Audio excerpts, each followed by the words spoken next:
A defining vote and a defining moment for MEP Peter Liese. Earlier this year, Parliament's Environment Committee voted through amendments to legislation on Europe's CO2 emissions trading system, in effect more broadly covering aviation emissions.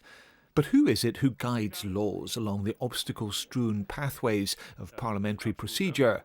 Step up Mr. Liese as the rapporteur. The rapporteur needs to create a united Parliament's position and then broker an agreement with the Council and Commission. You need, first of all, to know a lot on the file, so to understand what it's about.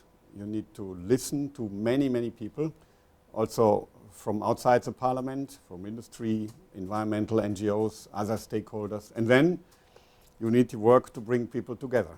So the rapporteur is a lead pitcher for MEPs and chief backstop for Parliament. But he or she is not alone. Stand up and be recognised the shadow rapporteur. The rapporteur, him or herself, always of course represents one political group, and other political groups nominate the shadows to negotiate on behalf of their respective groups. So that's the team, well balanced across the political groups. What's next? The rapporteur's raw material comes in the shape of a legislative proposal drawn up by the European Commission, a regulation or a directive. It's rarely perfect.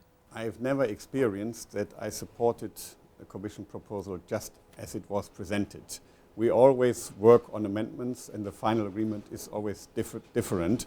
In this case, it's completely different. The biggest conflict was between the public interest to protect us from worsening climate change and the business interest of the airlines. They have been also very much lobbying European governments, so that European governments have been willing to weaken the current legislation. Next stop after there's agreement between all the groups are negotiations with member states, a process known as trilogue, in which the rapporteur can find him or herself up against entrenched views. We had a very strong position from the Council, not willing to accept any movement. Of course, we couldn't accept this. We are there to negotiate and not to just accept the Council's position.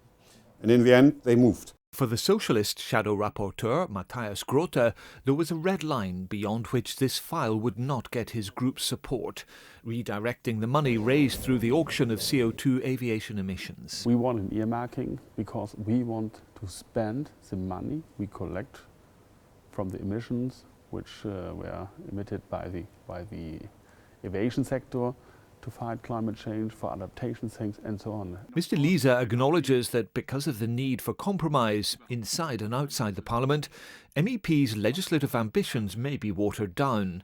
Nonetheless, he says, advances have been made step by step, and that's the way European politics work.